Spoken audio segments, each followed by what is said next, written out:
Então, pessoal, quando nós falamos do IP versão 6, ou Internet Protocol versão 6, nós estamos falando, na verdade, de um protocolo que é chamado de IPNG, né? IP Next Generation. E a grande coisa que nós precisamos falar em relação ao IPv6, em primeiro lugar, é que ele é um endereçamento hierárquico baseado em prefixos, e esses prefixos conseguem manter as tabelas de roteamento pequenas. É um problema que nós tínhamos no IP versão 4. Mesmo com a sumarização de rotas, você ainda tinha rotas muito grandes. Tá? E com isso, você reduzindo a rota, pessoal, você vai ter uma rede mais eficiente, porque você vai usar os recursos de CPU e RAM lá do seu roteador de maneira mais inteligente. Agora, outra coisa que é interessante também você saber, quando nós falamos em IP versão 4, o IP versão 4 ele tem uma quantidade de endereços na casa dos bilhões. Perfeito? Já o IP versão 6, pessoal, ele resolveu a questão da escassez de endereços, mas de maneira absurda, né?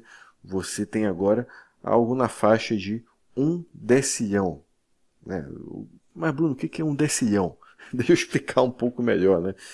Bem, você tem 1000, você tem milhão, bilhão, trilhão, quadrilhão, quintilhão, setilhão, septilhão, octilhão, nonilhão, dectilhão e depois nós temos aqui um 1 decilhão, pessoal, é 11. Né? Não é 2 como bilhão, é já em 11, 1 decilhão.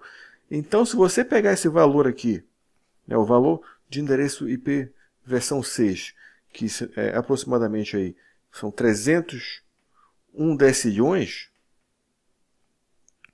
dividir por exemplo, a população antigamente da Terra, né, que era 6 bilhões de habitantes, você vai ter algo na faixa de octilhões de endereço, ou seja, aqui, né, uma faixa de, não lembro exatamente, mas, sei lá, 30, 40, 50 octilhões de endereços por pessoa na Terra.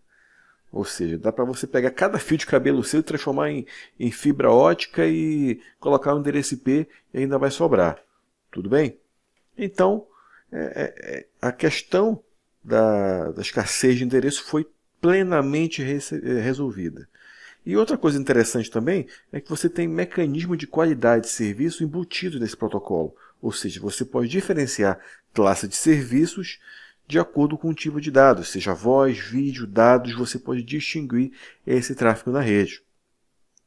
Você também tem um suporte a protocolo de roteamento multicast, ou seja, você vai ter sistema de roteamento, protocolos de roteamento aprimorados, tá bom?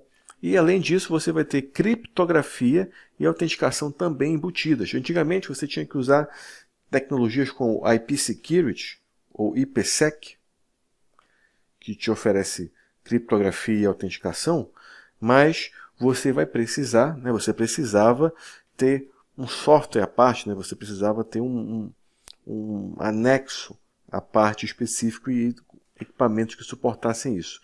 A autenticação e criptografia ela já vem embutida no IP versão 6. Tudo bem, pessoal? Com isso, você também aumenta a segurança da informação nas redes de computadores. E claro, como a gente tem o IP versão 6, você tem que ter métodos de transição para migrar do IP versão 4 para o IP versão 6. E lógico, né? Além de permitir várias técnicas de encapsulamento de si mesmo e também de outros protocolos. O cabeçalho de IP versão 6 usa um formato completamente diferente do IP versão 4. Ele é modular, pessoal. Ou seja, o IPv6 ele tem um cabeçalho formado de duas partes.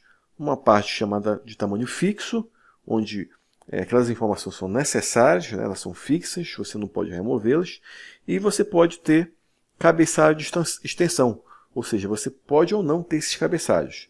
Diferentemente aqui do IP versão 4, onde você tinha um cabeçalho, com todas as funções possíveis e impossíveis, mesmo aquelas que você não utilizaria, e os dados. Diferentemente do IP versão 6, que vai ter cabeçalhos de extensão. Ou seja, você vai ter cabeçalho base, aquela informação que é estritamente necessária, E tem os cabeçalhos de extensão. De repente aqui eu coloco criptografia num cabeçalho de extensão. No outro cabeçalho de extensão eu uso algum tipo de cabeçalho para identificar que aquela informação está fragmentada. Perfeito? E com isso você tem cabeçalhos modulares.